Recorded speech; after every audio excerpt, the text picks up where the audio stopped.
I'm Al McFarlane. Welcome to The Conversation with Al McFarlane. I'm glad to be here and glad to have you along as well. On Wednesdays, and today is Wednesday, August 3rd, 2022. On Wednesdays, we try to focus on wealth creation, uh, making money, generating wealth, doing business in our community. My idea is that we need ongoing conversations about and that show our people being aware, conscious, intentional around money, around economics, around wealth. That we need to present and portray ourselves as an entrepreneurial people. I mean, what would it be like if anywhere on the planet, when people looked at someone like Al McFarlane or my next guest, Trent Bowman, or Brenda Lyle-Gray, and say, oh, those people, they are entrepreneurs. That's the idea.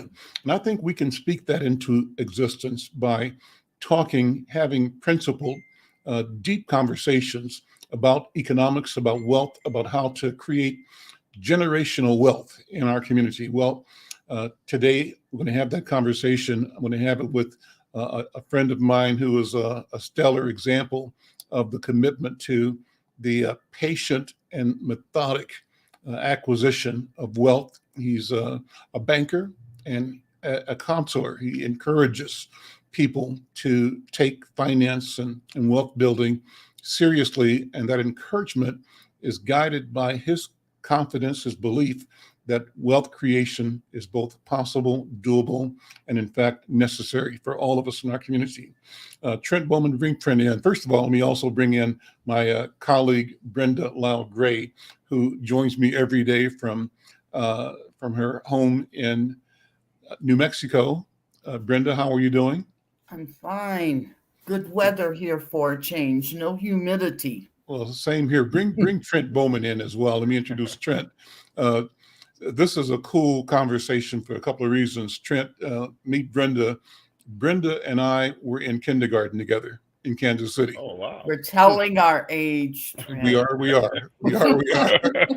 And so here in our 70s, we are writing together. She's doing the stories that come out of these conversations. She's with me every day at noon or at 1 o'clock for this program, The Conversation with Al McFarlane. And Brenda, Trent, it was one of the first and earliest newspaper delivery boys for Inside News. He lived down the corner and around the street or close by, and him and his brother and his friends were Oh, among that's so neat. those that did the delivery of the paper. Trent also, the hustler that he is, I mean, entrepreneur that he is, had a business cleaning up my office at one point in time. Yeah. And we've just been doing business over a That's so generation here. cool. Now him as a banker, advertiser, bringing revenue to my business, me bringing eyeballs to his business, and hopefully figuring out ways we can work together to create financial advancement for his customers and our people. So, Trent, That's great. two things. One is that we're connecting as part of a series supported by Build Wealth Minnesota. Your friend and mine, David McGee, Mhm. and you, and a cohort of people in the real estate and financial services industry are working to create a vision that you all are calling 9,000 equities. Yes. And if you're reading our newspaper, maybe we'll show this over the course of this conversation, you'll see an advertisement that talks about 9,000 equities. It's the image, the story, the invitation for people to come to home ownership, come to wealth building, and to come to that by connecting with Build Wealth Minnesota and any of the number of first-rate, world-class financial counselors, advisors such as yourself. So build wealth is kind of the theme. How we do that, what our approach is, how do we grab the language, how do we condition our people to be thinking and doing and breathing wealth building all day, every day, because it's something that is not a short term or once and done. It's a lifestyle that we're talking Right. about. And then let me finish this opening part by saying that today's show will have at its end a closing 2 or 3 minute spot from our sponsor, one of our sponsors, and that's Comcast. Comcast Rise recently announced that it's awarding $1 million in grants to some 100 businesses, primarily in people of color and communities of color and among women entrepreneurs in Twin Cities. Second round, they did this last year where 100 businesses got grants of $10,000 each, and some got marketing support and other things as part of being selected. They repeated that this year, and in upcoming Monday's edition of Inside News, we announced the companies that were selected to be part of this initiative.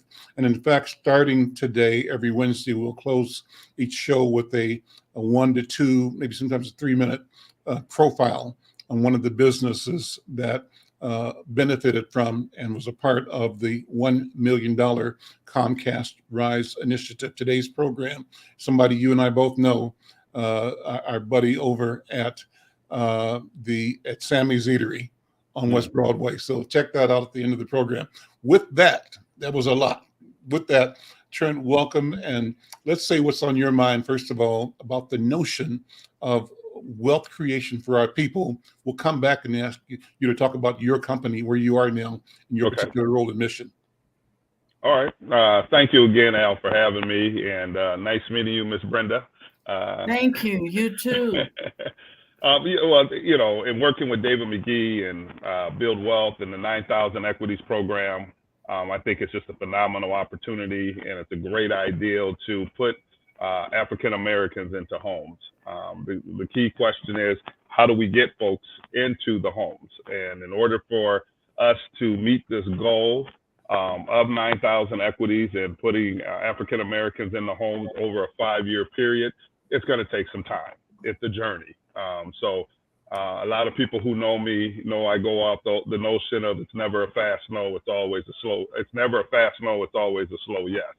What do I mean by that? We don't want people to be discouraged right in the beginning. We want them to understand that if home ownership is what you want and you want to build that generational wealth, there's some certain changes that you or will have to make as an individual. What are those changes? Changes of putting together a savings pattern, building your credit. I'm a huge proponent on high credit scores. I'm in that messaging of, I want to see our people in VIP. VIP is 700 or better. I'm not saying you can't get a mortgage with a 640 or a 650 credit score, but I'm saying if you're VIP, you have options. You have more than just one option. You have multiple options. And you're now in the position where you can hold your loan officers and you can hold your real estate agents accountable because you're VIP. Ask the questions, why can't I qualify for a conventional product? Why can't I qualify for a portfolio product that doesn't have any mortgage insurance? Now, why do I say that?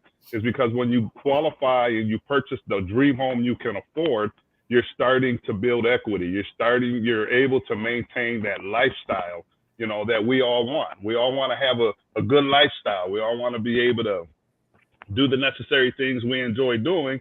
But how can we do these things if we have a mortgage payment or rent that is over what our budget allows us to be at? So sometimes, as if we're going to build that wealth, again, we've got to make some business decisions. And what is that business decision? If you want to be a homeowner, that's your business. This is a show about entrepreneurship, but okay, we can switch that a little bit and call that entrepreneurship into homeownership. Building that business. What are your checks and balances? And why it's important to have that mortgage payment that you can qualify for and sustain.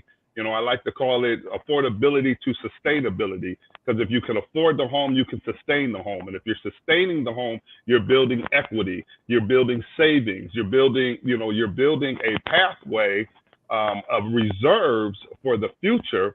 So in case something does go wrong with the home that you're purchasing, you've got the reserves to be able to make those necessary repairs and continue to build that wealth within your home structure. So one of the things I do, and I'll end on this, Al and Miss Brenda, is, we ask 3 questions. Tell me about your income, your job stability. Tell me about your assets. Do you have the reserves? and then tell us about your credit. Let's talk about credit, and let's put these 3 questions into a business plan, into home ownership for the future. So again, it's a journey. Awesome. I'm Al McFarlane. This is Conversations with Al McFarlane. It's The Conversation. That's our new name. The Conversation with Al McFarlane. And my guest is Trent E. Bowman. He's Vice President for Business Development at Midwest One Bank. And he's a friend, a leader. I call him a young elder, a young lion in the community. He's like the prophet in the wilderness saying, repent, repent. Redemption is at hand. And the redemption he's talking about is you're redeeming the value of equity. You're going to be paying a mortgage, either yours or somebody else's.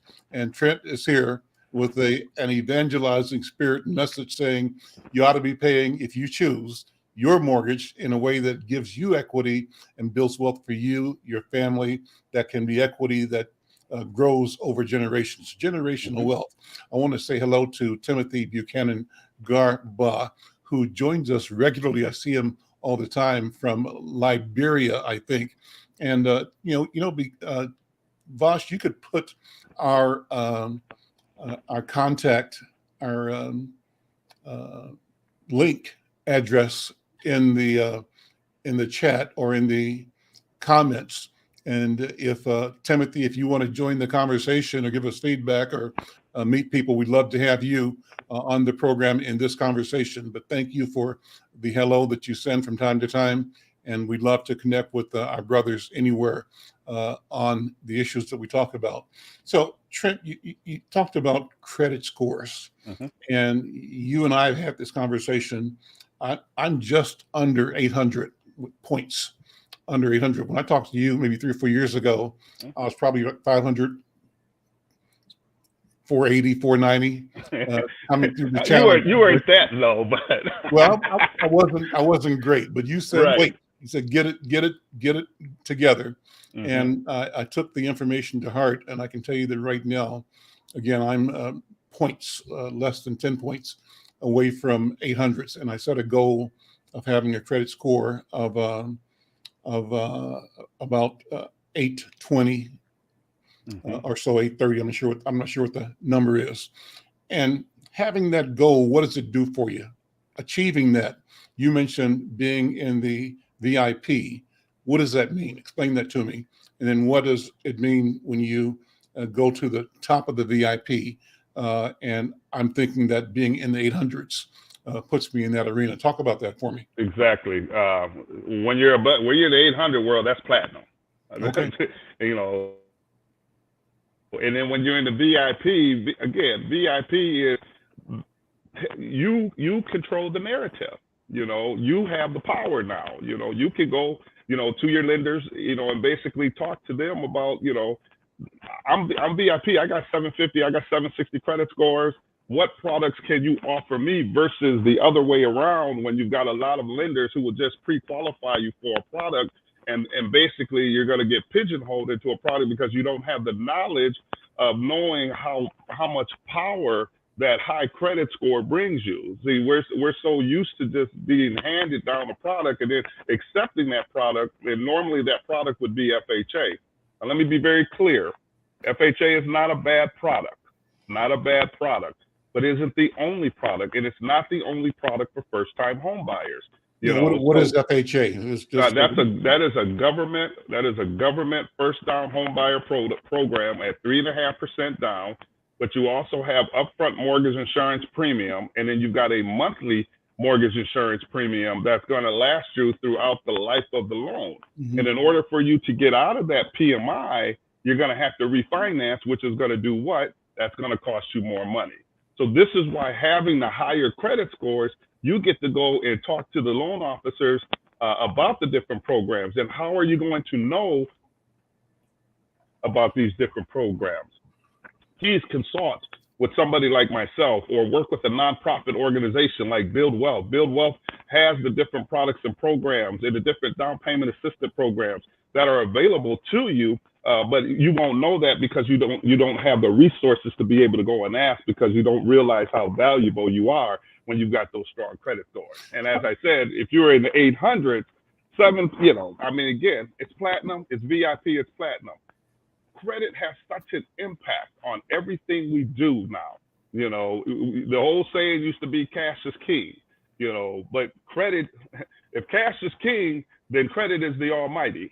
Because Okay. without it, you've coined a new phrase there. That's a good one.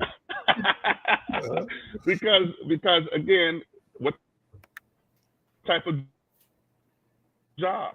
It has an impact on getting a job. It has an impact on your insurance premium. It has an impact on if you are to rent an apartment. It has an impact on that. It just has such an impact on everything. We just got to start taking it a little bit more serious and thrive for that VIP platinum level for credit. Can I ask you? Oh, I'm sorry. Can I ask you a quick question?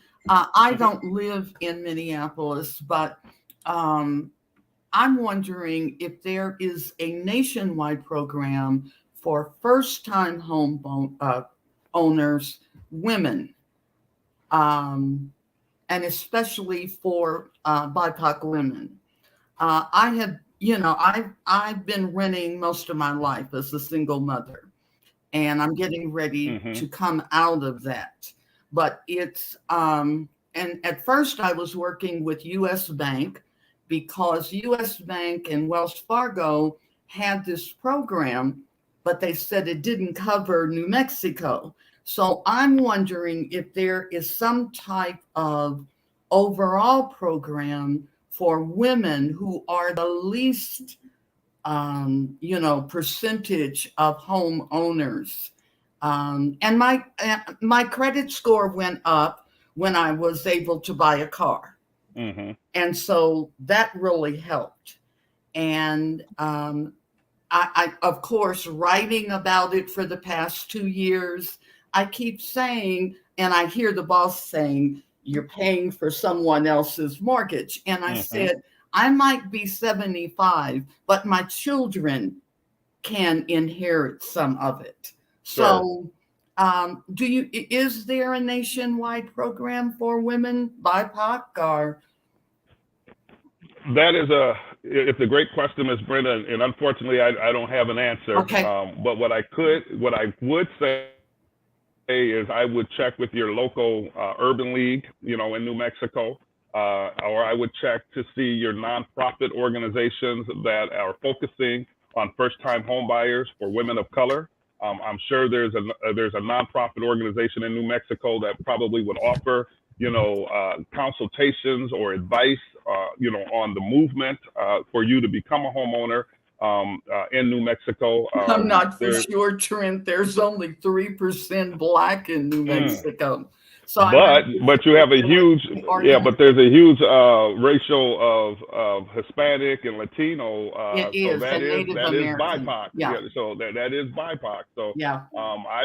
That would be my first thing that I would do is just check with some of your local nonprofits to see, who offers that consultation. And then, again, here's where the power comes in. Even though U.S. Bank says that they don't have a program, there might be another bank, within your neighborhood or within your district, that offers or that has, first-time home buying products or first-time home buying programs that could assist you in being able to get qualified and get financed for some of these programs that are available. So there is possibility, huh?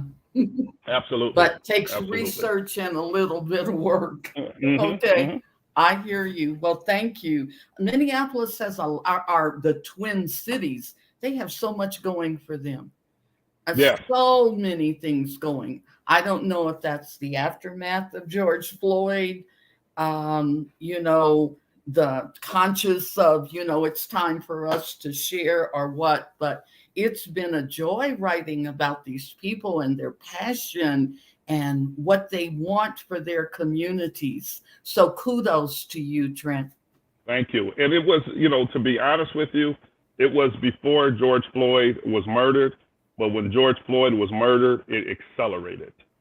It opened up even more doors for homeownership opportunities. It opened up more doors for small businesses. It opened up more doors for opportunities for people of color to be able to do things that they probably didn't think they could do. Yeah, but again, yeah. you got to go and knock on the doors, though. It's one of the things that when I'm teaching first-time homebuyer classes, and when I talk to somebody, or if I'm doing a consultation and I talk to somebody, and I say, well, what are your plans on improving your credit?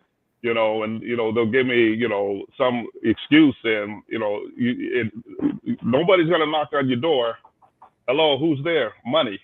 Money's not going to knock on your door. You got to go and find where the information is, and work with the individuals in the nonprofit organizations that can guide you to the information, and not only guide you, coach you, and to bettering yourself, so you can become that homeowner. You can improve those credit scores. You can start to have those assets and start saving, because we're filled with organizations, and I'm only going to talk about Build Wealth today, because this is a Build Wealth sponsored or partnership with Al. They do a wonderful job as far as educating potential home buyers, but not just on a home ownership perspective, but on life perspective. On having reserves, and building wealth, and having generational wealth is more than just having a mortgage. Generational wealth is having a life insurance. Generational wealth is having, IRAs and investing in yourself. That's another thing that, we probably need to have more conversations about in the African American community, is investing in each other. Mm-hmm. Invest in yourself, because there's other opportunities to build generational wealth outside of having a mortgage. Having a mortgage in a home is definitely, it's up there, but there's other avenues that we can build generational wealth as well. Well, it's interesting. Hold on. I'm Al McFarlane. This is Conversations with Al McFarlane. Let me do this before we go. I want to acknowledge that Timothy Buchanan. Timothy Buchanan, is it Garbla or Garbia, has joined us from Liberia, I think. And one of the things I love about this technology is the ability to connect. We're one people everywhere on the planet. Vosh, bring Timothy in, and I want him to be part of the conversation. I want to thank you, first of all, Timothy. I'm reading your name. It's Garbla. Is that correct? Are you able to hear me? It's Gabla. It's Gabla. Gabla. Okay. Yes. Okay. That means that's mean in our Kwa language here in Liberia, West Africa, it means many men. Are you getting me? It means many men. Many men, like an army or something like that, or what? Oh yes, many men. Men beat or men win. That's definition there. Okay. Listen. Thank you for. I see you in the chat or in the comments on several occasions. I wanted to thank you personally for tuning into the program. But take a minute and tell me about you, what you do in Liberia. What time is it there in Liberia right now? It's 1 o'clock here in Minnesota. Just so you know, Minnesota has a very large Liberian community, and exactly. Even the president of Liberia has visited the community here. So there's a strong Liberia connection, particularly in a place called Brooklyn Center and Brooklyn Park, which are suburbs of Minneapolis. And the mayor of Brooklyn Center actually is a Liberian American. Okay.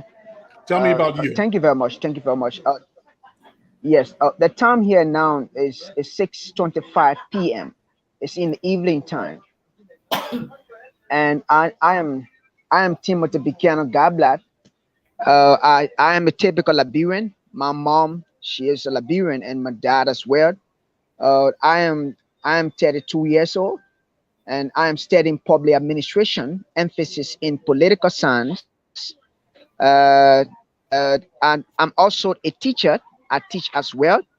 And currently, I work with Lemonines, a hotel in Liberia called Boulevard Hotel. It's an international hotel that is here where I'm serving as a supervisor in a restaurant.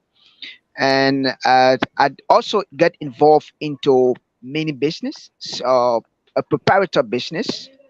And so I was lucky to see you people on the internet, and I listened the first time, and the discussion was so interesting. That's how I decided to follow you people. And I hope and pray that this conversation will continue so that I can learn some of your education, so I can be able to pass on to my colleagues who are here, because my very self, I want to get involved into a business. I want to be a captain of my very self. I don't want people telling me, do this for me, where I'm doing it for them, and they themselves, they're getting rich and I'm getting poorer. So I want to be that manager myself. Exactly. I want to be that manager myself, where I'll be a captain of my own ship. Thank you again for welcoming me as well. Listen, thank you for joining, and join the program anytime. We appreciate you. What we're doing, yesterday, we had a conversation. I don't know if you were here yesterday, with a brother from Bamako, Liberia.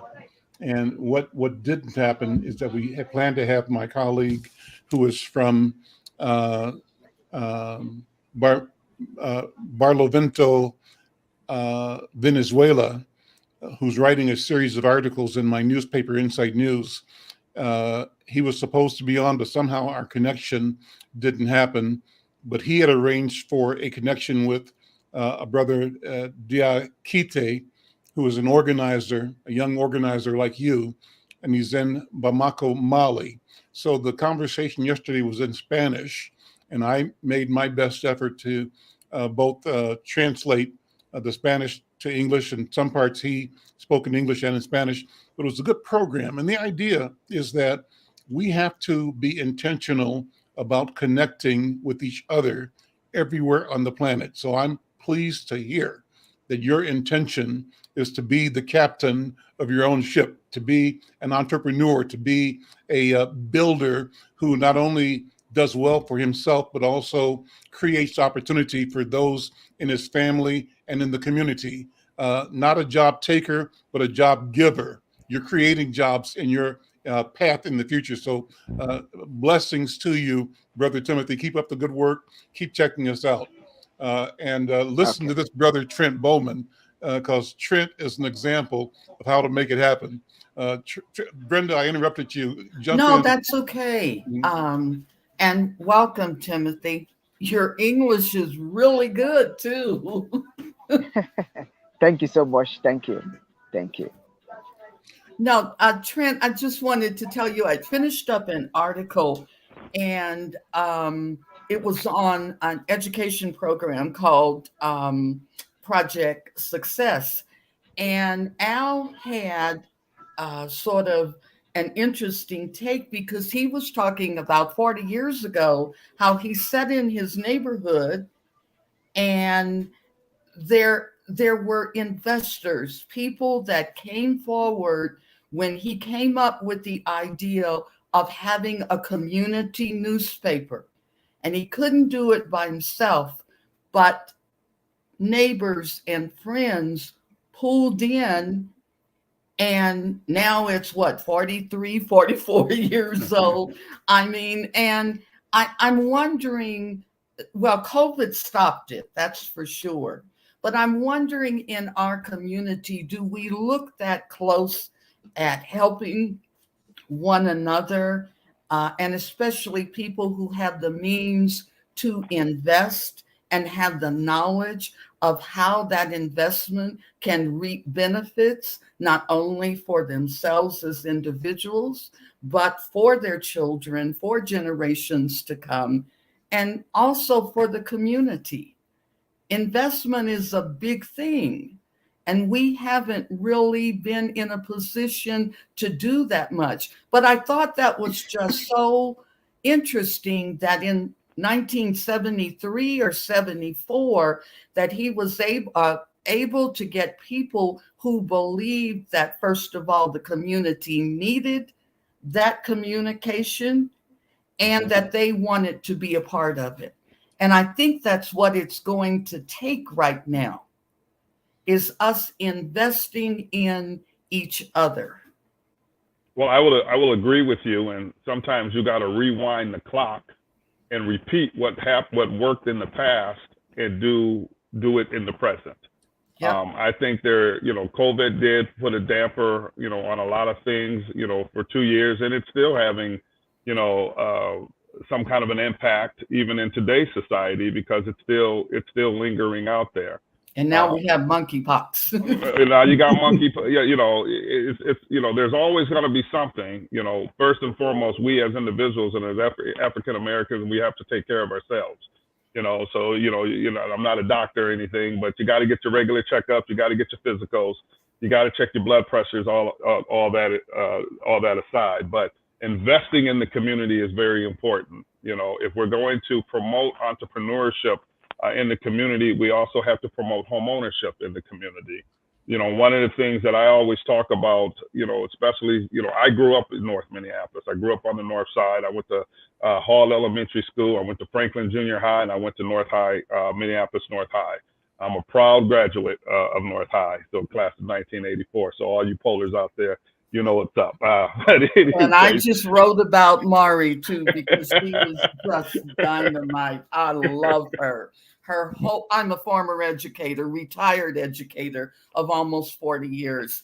And Mari just blew my mind when the documentary, I think, really got me, but it was her approach to teachers. If you don't want to do this, I'm telling you what you're up against. Make up your mind. I think she gave them an hour to make up their minds. If that's what they wanted to do. But I mean, just wonderful things going on over at North, especially the solar and the opportunities. Again, investment in the community and teaching the kids about solar.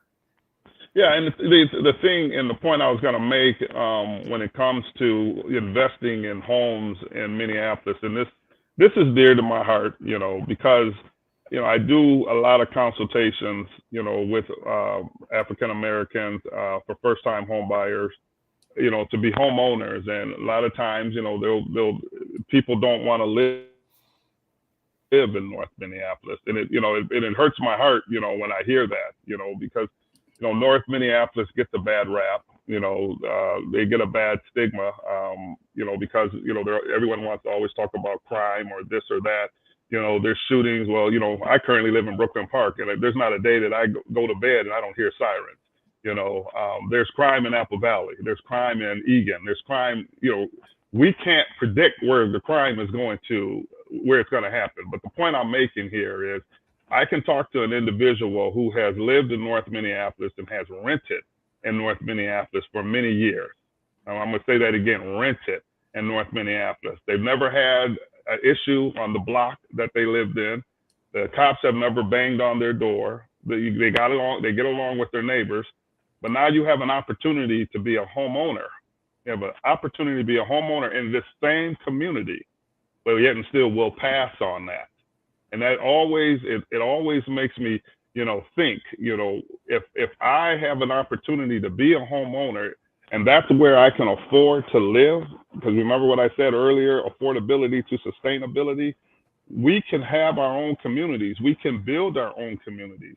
We're in a copycat environment. If one person owns a property in a community and that person happens to be African American, and that individual is getting up every Saturday morning, cutting his or her grass, and that grass in that yard looks nice, it's going to have an effect on the other neighbors.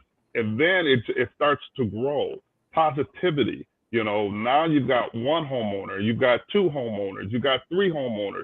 Now what are you doing? You're creating a community. And that's why I said we've got to repeat history in order to have the present be more powerful today, because back in the good old days when we were growing up and where Al started Insight and in the neighborhood that his first business was in, there was a lot of African American homeowners. That was a community. I'm sure there's always going to be some drama no matter where you at, but it was a community. What's happening now is you got these corporations coming in and buying up these houses, and renting them out and inflating the rent, et cetera, et cetera. So individuals don't feel like they can have any kind of home ownership. But always think about it in this way again. If you rented in this neighborhood and made somebody else rich, why can't you buy in that same neighborhood and make your own self rich? Got it. That's the whole point. That's the whole point. Yep. Trent, thank you. Talk about growing up in North Minneapolis. You made reference to the schools you went to. Talk about your family. I think what makes this program so unique and so wonderful is that we take time to share personal stories, and your story, your family story is a good story. Take a minute and sort of give props to your own predecessors, your ancestors, and sort of describe, as it feels like to you, what all poured into the making of Trent Bowman. Think about, your mother's line and your father's line, all those grands that you knew or didn't know, and people that you feel connected to because you, at some level or another, have an intuition about the spirit, about ancestors, and about what guides us beyond what we can see with the obvious eyes that we have. Talk about that, if you would. Oh, my pleasure. And growing up in North Minneapolis, I'm one of 7. So my mother was a single parent, but she was my hero. She was, if I hope I say it right, the matriarch of our family. Watching her do the things that she did, working.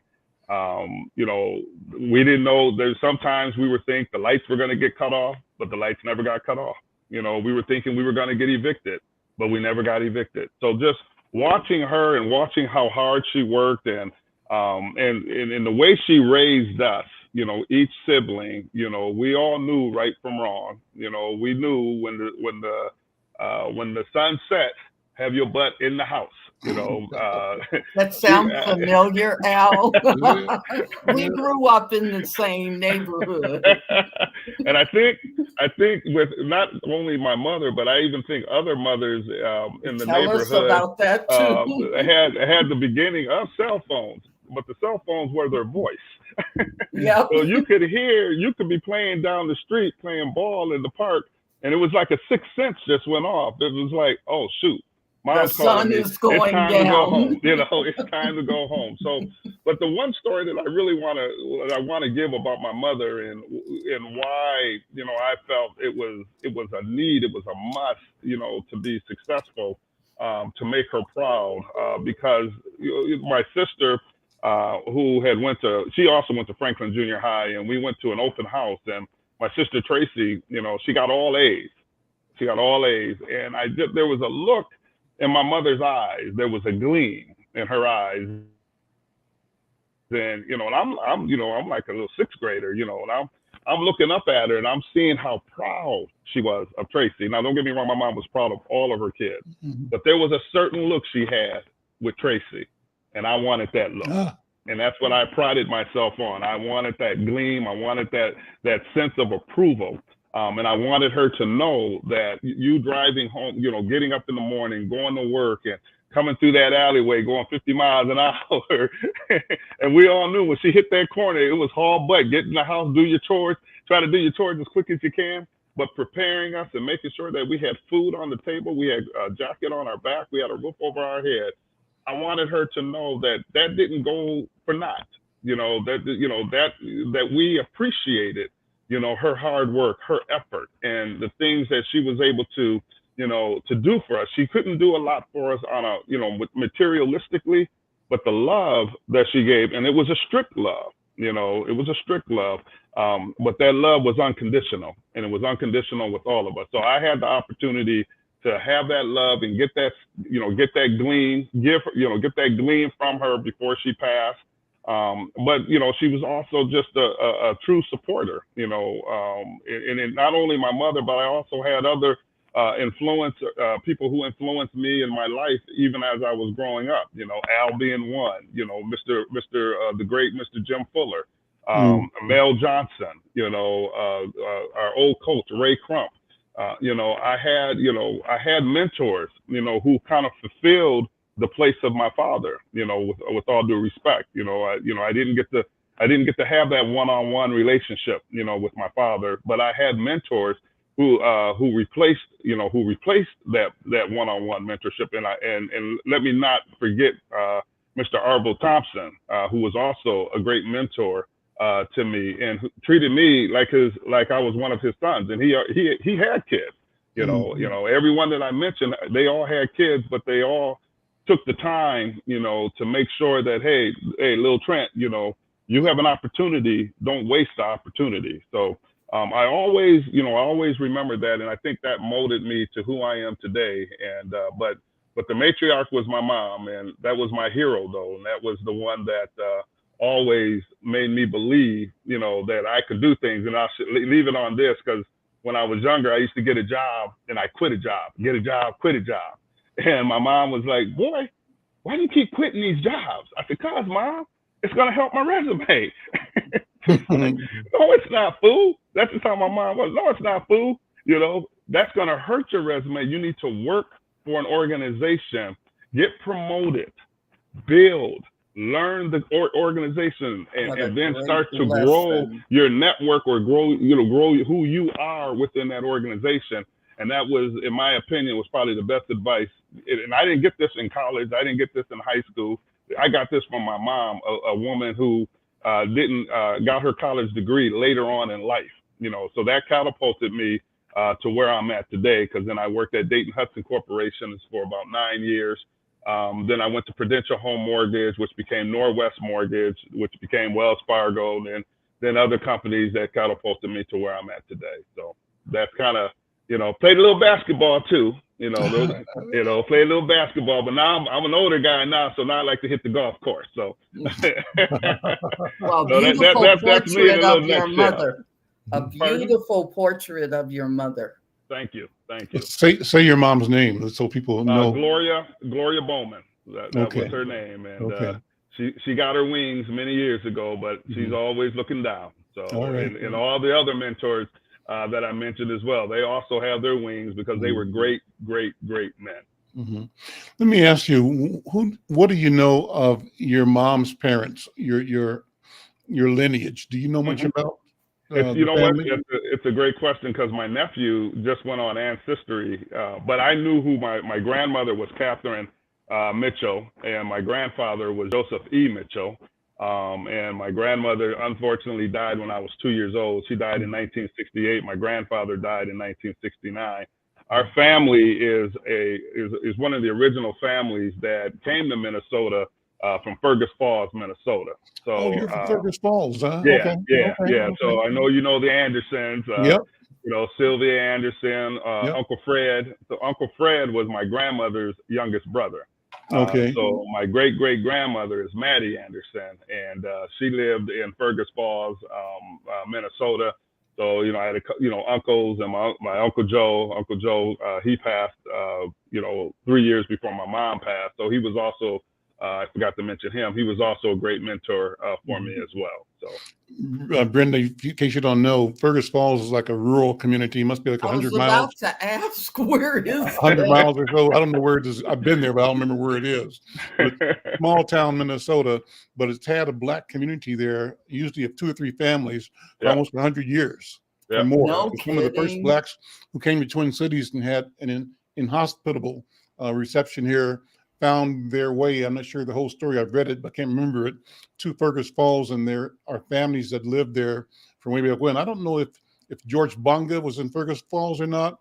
That name doesn't ring a bell, but if it's Tates, the Tates married into our family, so I'm related to the Tates, the Johnsons. Charlene Tate lives 2 doors down from me on my block. Right, that's my cousin. Yeah.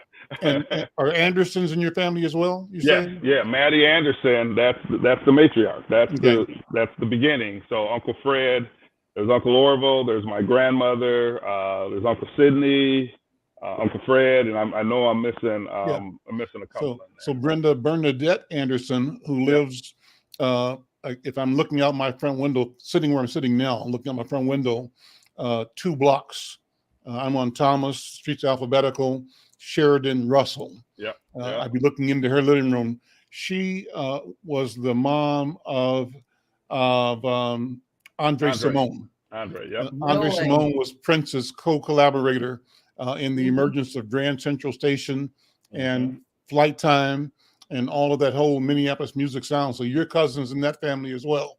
So Prince was like a member of the family almost, because he spent as much time over here on Russell Avenue as he spent anywhere else at his own house in South Minneapolis.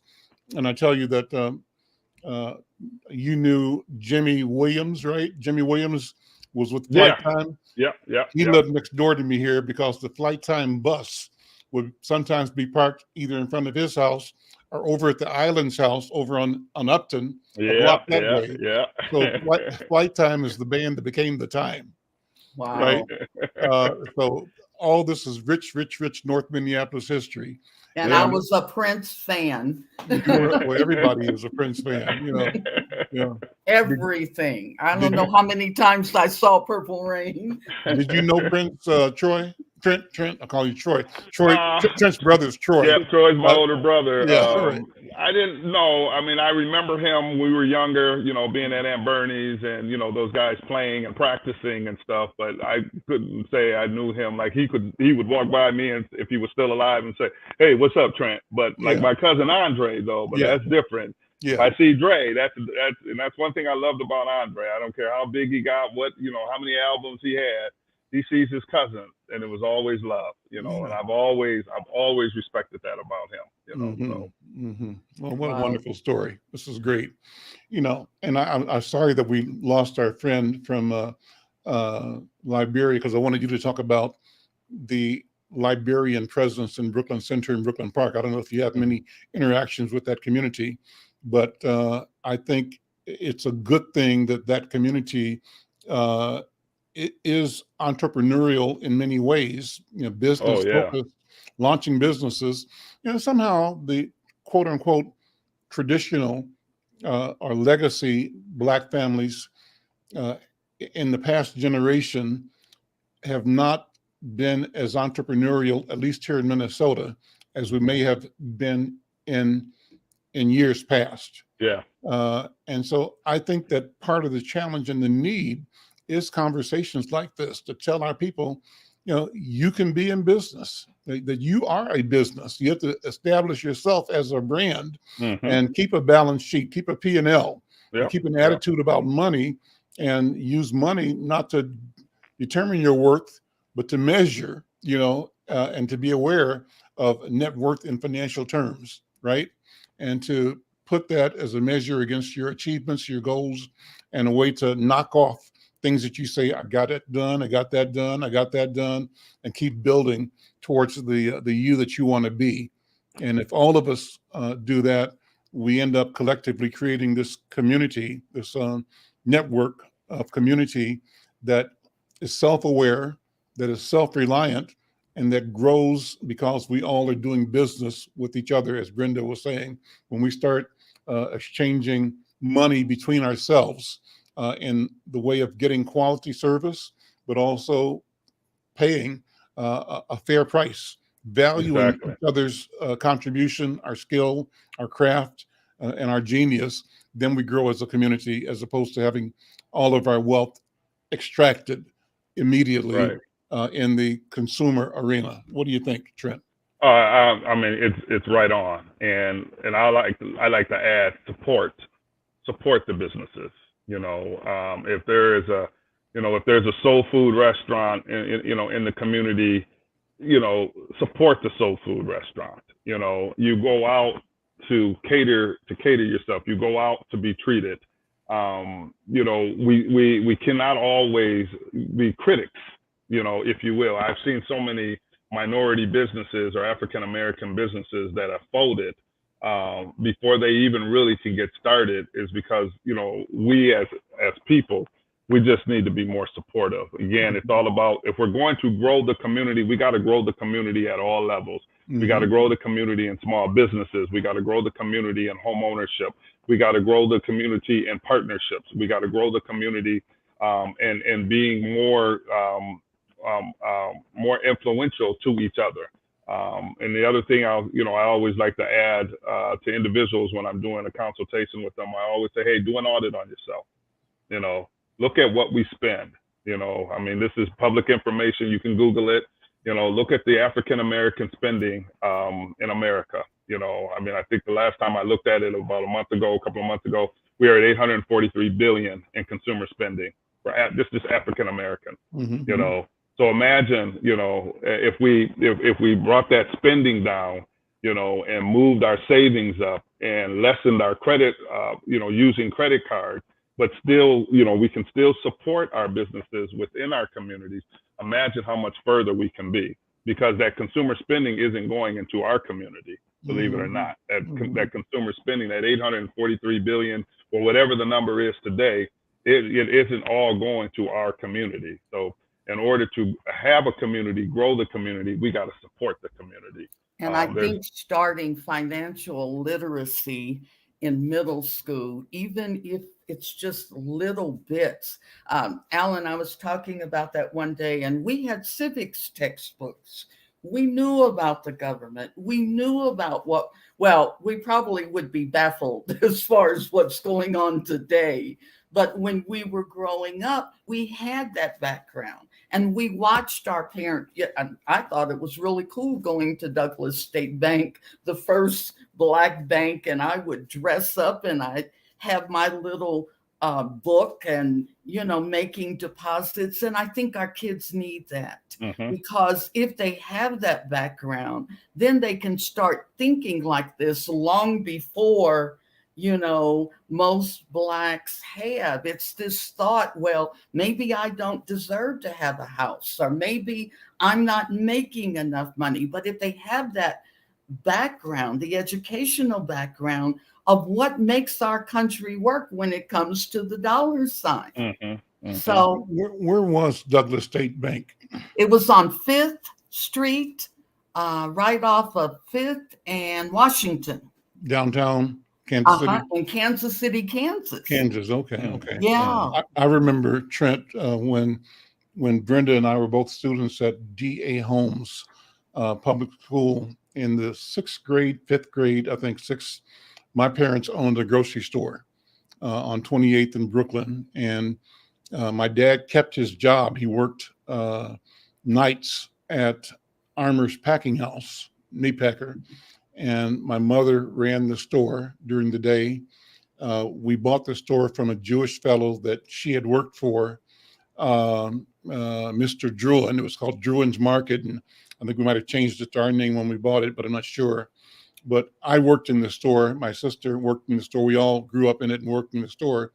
And the work in the store included the fact that on certain days of the week, my parents would send the deposit from the previous day to school with me and tell my teacher, Mrs. Williams, was my 6th grade teacher. I think you were across the hall in Miss Kirkpatrick's class, 6th grade, okay? I was across the hall from you. And Miss Williams. I had Matthews in the 6th and Kirkpatrick in the 5th. In the 5th. Well, you would have been in Miss Matthews' room and me across the hall, but Miss Williams had been advised by my parents that I had to deposit from the previous, and when the bank opened at recess time, let me walk the 2 blocks to the bank to make the deposit. So as a 6th grader, I was doing banking for our family business, right? And the point I'm making is this. It's important that we reorient ourselves to the normalcy of being business owners, entrepreneurs, handling the business of the person, the family, the community. And that experience was important to me because when I started going to Jamaica to visit my grandfather's house, the place where my father lived before he came to this country, I drive through the countryside, and as often as not in the countryside and at the edges of the urban centers, the retail operations were like stores and commodity stores and stuff were owned by Chinese Jamaicans, who was in the banks and civil service were Indian Jamaicans.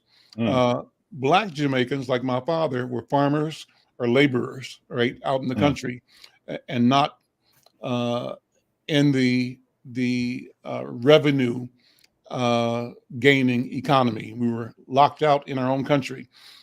What I remember is that in the Chinese stores, a Chinese baby, 2 years, 3 years, 4 years, 5 years old, is sitting on the counter. And when kids come in from the country to buy a piece of candy, the 4-year-old gives them the candy and takes the money. So the child grows up knowing that his relationship, his spot in that transaction is as the provider, the giver, and the profit maker. I think we have to reinculcate, reintroduce that knowledge of ourselves as entrepreneurs in our community. Let me do this. We're at the end of the program, but before we close, I want you all to listen to with me the first of regular weekly spots I'm going to be running from our sponsor, one of our sponsors, Comcast, and the Comcast Rise program. Let's check that out, and then we'll come back and close up. Hi, this is Sammy McDowell, owner and operator of Sammy's Avenue Eatery in North and Northeast Minneapolis. We're what people in the neighborhood refer to as their Cheers bar. Sammy's was impacted just like any other restaurant. We lost sales volume and kept people away until people got accustomed to ordering online and delivery service and all those things. We were grateful enough not to have to lay anyone off. The community has been very helpful during that process. They didn't let us down. Even though they weren't ordering food, they were getting gift certificates and those kind of things to keep us afloat. For me personally and in our community, we don't have a lot of Black-owned businesses, so I felt it more of a responsibility to stay open and stay functioning, so that other people could see that the neighborhood is still alive. That was one of the strong drives that kept us going during the pandemic. We're really appreciative to Comcast for selecting us as a RISE recipient, especially being a small business in this era of time right now. Brick and mortar is becoming harder and harder to run. We're already Comcast customers, so it's good for them to even come back and give back to one of their clients already, to enhance us even more.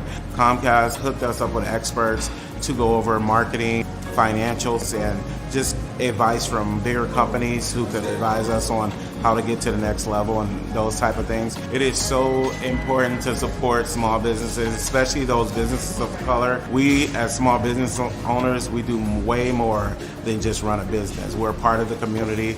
We enhance the young people's concept of what the world looks like. Those examples are priceless, and we definitely need those in the African American community as well as all the other minority communities. It means a lot to be accepted as a RISE recipient. I think it'll highlight our business, bring a lot more attention to our small space, and allow people the opportunity to see our greatness, on a wider scale. So we're excited about it.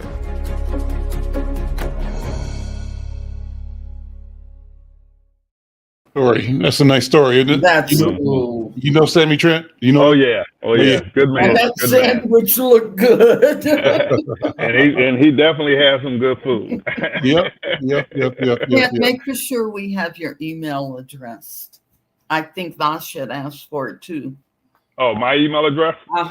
It's tbowman@midwest1.com. Okay. Thank you. And anybody listening, if you're looking for a mortgage, this is the guy to buy it from, Trent Bowman.